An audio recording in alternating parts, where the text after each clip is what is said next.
En una nueva edición de un programa emitido por Exitosa, Pedro Paredes le preguntó a Jorge Montoya, congresista y vocero de Renovación Popular, por qué ha solicitado que el premier Aníbal Torres Vázquez pida disculpas si él también informó basado en lo que la prensa informó días atrás. Al respecto, Montoya señaló que el periodista estaba comparando equivocadamente porque la prensa no informó nada de la actitud matonesca del premier en su acusación y amenaza al Congreso. Paredes le preguntó también si la salida del gabinete Torres o la salida de Torres sería una condición para que puedan encontrar un Nobel de gobernabilidad y diálogo con el gobierno. Es decir, el presidente tendría que cambiar ese gabinete a menos de 2 semanas de haberlo nombrado para alcanzar ese objetivo. Montoya aseguró que eso era lo que deberían hacer, por lo que el periodista le preguntó qué gobernabilidad encontraríamos si se pasan cambiando gabinetes. Tras interrumpirlo, el congresista de Renovación Popular señaló que están tratando de arreglar la cancha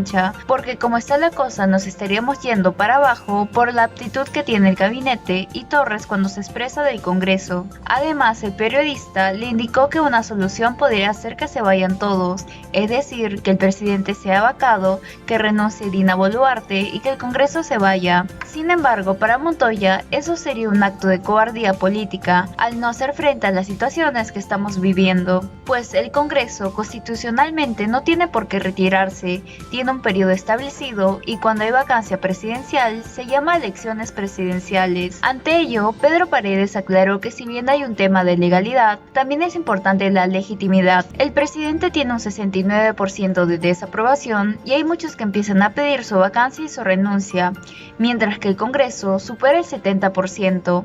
Entonces, ¿cómo podría quedarse un Congreso que es más rechazado que el propio Ejecutivo?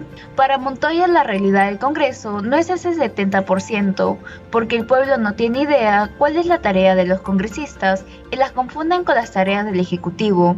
También resaltó que el nivel de conocimiento que tiene la gente es muy bajo, por lo que pueden ser orientados al desbarrancamiento por políticos irresponsables. Finalmente, Jorge Montoya aseveró que tienen que hacer una docencia y enseñar qué son, para qué sirve la Constitución, cuál es la tarea del Ejecutivo y la del Congreso, para que no mezclen todo en una sola cosa y el pueblo aprenda, pues al parecer el congresista cree que el pueblo no sabe nada. Entonces, ¿por qué tendría que pedir disculpas a Aníbal Torres tras la conferencia del día de ayer, cuando también sus argumentos han sido en base a lo que la misma prensa informó? Si usted toma información de la prensa para que pueda cuestionar la designación de una ministra, ¿por qué entonces pedir que el ministro Torres pida disculpas si él también informó sobre la base de la información de la prensa, lo que se propaló hace unos días atrás? Usted está comparando equivocadamente. La prensa no ha informado nada de la actitud matonesca del ministro. Estoy hablando de la actitud matonesca en su acusación y amenaza al Congreso. Amenaza al Congreso. Eso es lo que ha hecho ese ministro. Perfecto. No tiene nada que ver con lo que yo he hablado. Perfecto, pero en esa condición, por ejemplo, los peruanos esperamos que nosotros, el Congreso con legislativos, el Congreso con el Ejecutivo se puedan sentar a conversar. La salida del gabinete Torres o la renuncia de Torres ¿podría ser una condición para que ustedes puedan recién encontrar nivel de gobernabilidad y de diálogo con el gobierno? ¿El presidente tendría que cambiar todo ese gabinete a menos de 2 semanas de haberlo juramentado? Sí, eso es lo que debería hacer. ¿Pero qué gobernabilidad encontraríamos, congresista Montoya, si solamente nos pasaríamos cambiando gabinetes? Justamente estamos tratando de arreglar la cancha.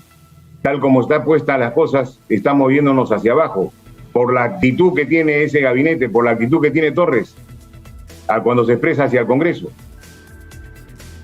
Para algunos, por ejemplo, una solución podría ser que se vayan todos, que se vaya el presidente, que sea vacado el presidente, que renuncie Dina Boluarte como anunció en una ocasión que lo iba a hacer si es que el presidente es vacado, y que el Congreso también se vaya. ¿Esa sería una salida constitucional, legítima?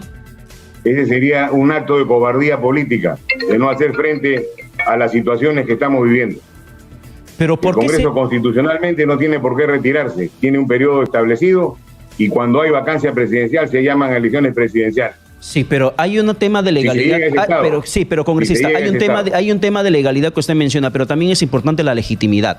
El presidente Pedro Castillo tiene 69% de desaprobación y hay muchos que comienzan a pedir su vacancia y su renuncia. El Congreso de la República supera el 70% de desaprobación. ¿Cómo se podría quedar un Congreso que es más rechazado que el propio Ejecutivo? Porque la realidad del Congreso no es ese 70%. La gente no tiene ni idea cuál es nuestra tarea. Confunde nuestras tareas con la del Ejecutivo. El día de antes de ayer en Satipo, una persona le preguntaba a un poblador, ¿qué ha pasado? Porque han incendiado las discotecas, tomaron la ciudad, quemaron apedrearon la alcaldía, ha habido un tremendo problema social en la zona. ¿Y sabe qué contesta el ciudadano? Es por culpa de la Constitución. ¿Se da cuenta del nivel de conocimiento que tiene nuestra gente y cómo puede ser orientada fácilmente al debarrancadero por políticos irresponsables? Tenemos que hacer docencia y enseñar qué somos y para qué sirve la Constitución y cuál es la tarea del Congreso y cuál es el Ejecutivo. Y no tratar de mezclar todo en una sola cosa. ¿Y tú qué opinas de lo manifestado por el periodista Pedro Paredes hacia el congresista Jorge Montoya tras pedir la renuncia del presidente Pedro Castillo? Déjame saberlo aquí en la cajita de los comentarios. Si eres nuevo en este canal, no te olvides darle like, suscribirte y activar la campanita de notificaciones para mantenerte siempre actualizado con noticias nacionales. Hasta la próxima.